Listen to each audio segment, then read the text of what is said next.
Hello and welcome to the Quever channel. I'm Jason, your host, and I just wanted to do a quick video because I had a conversation with some friends of mine who watch my videos from America, and they were so astounded with the state of the pavements in the UK. Unfortunately, this is the norm. When I'm out on my Quingo riding around, this is what I have to deal with.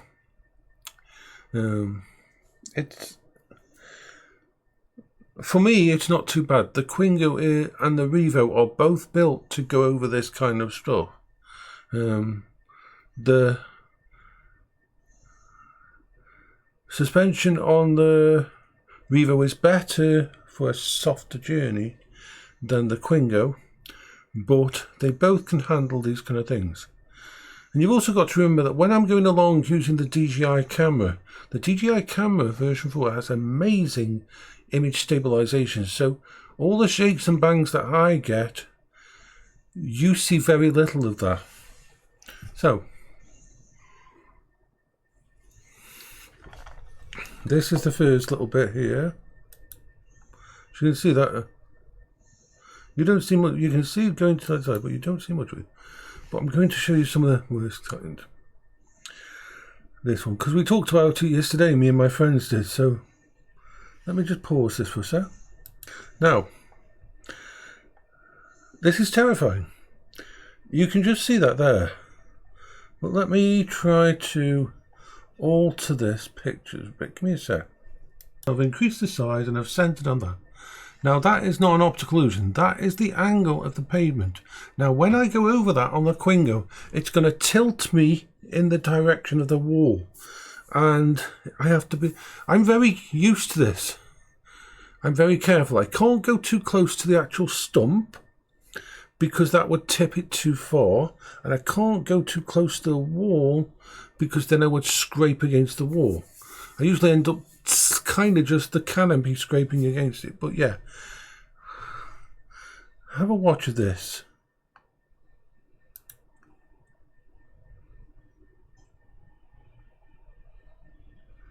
Watch as I go over there. How much it tilts me. Now I'm used to really slowing down coming through these things. And the problem is, if we just leave this running in the background, the reason I don't go on the other side is because what if there's a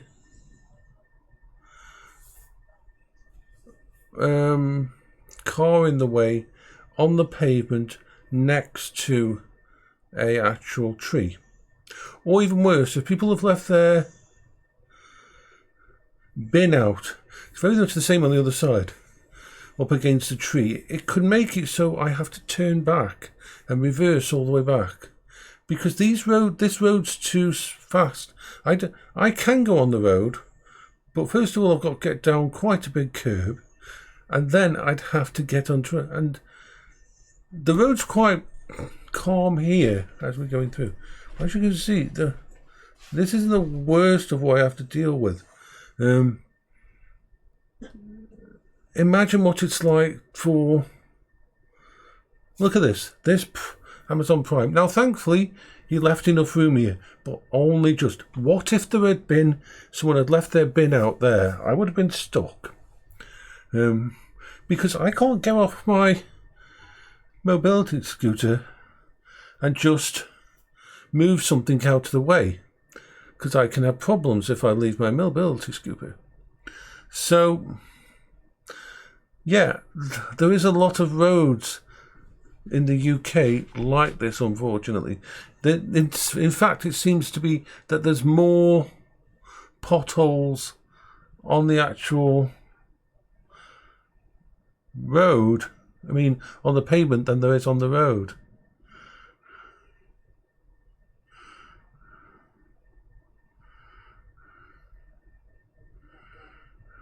So this is one of the big challenges.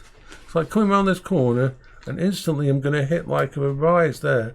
Then I've got to turn around and then get around that bloody thing so I don't hit either the wall or the tree. But imagine someone who's not as situationally aware as me, not as controlled as me, and not as experienced a rider of one of these things. Imagine someone in a wheelchair. Imagine someone pushing a double pram along here. There's two places. There's this, and I'll show you the other thing. And there's the other part. So let me pause this here. Okay. Now this is the other part as I go to Trentham. Now I would much prefer to be on the other side of the road. I would much prefer to be going to the other side of the road. But as you can see from that white car that we're just going past there, the white car, let me just take this back a bit. And I'm going to pause this. I'm going to bring this back in. Now we need to give me a sec. I'm going to bring it back in so you can see the other side as we go along.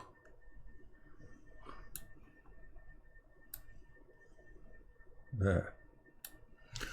So,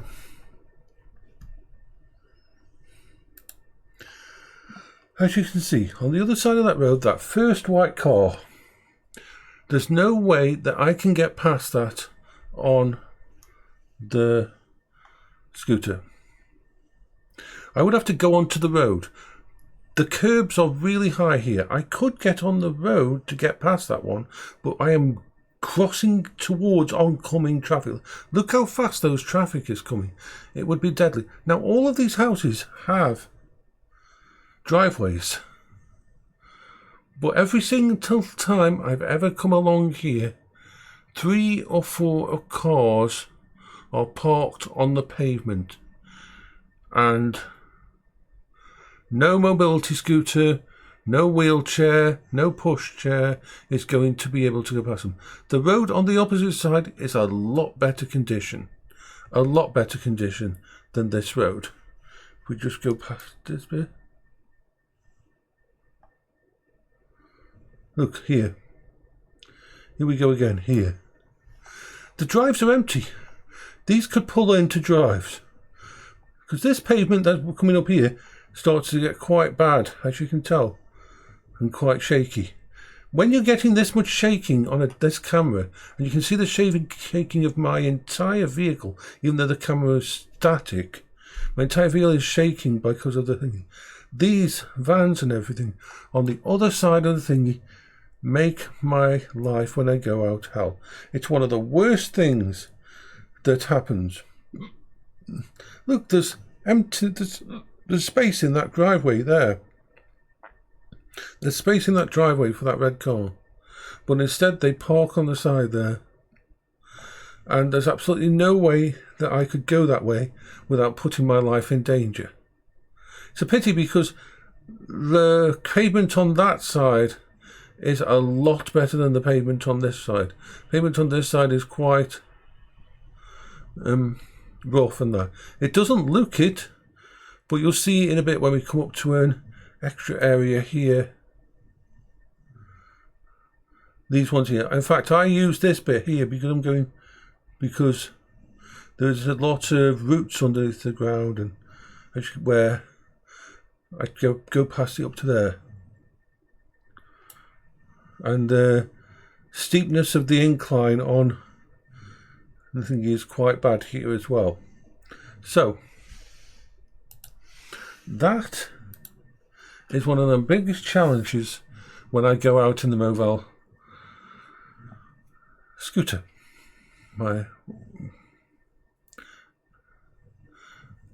So I will say bye-bye.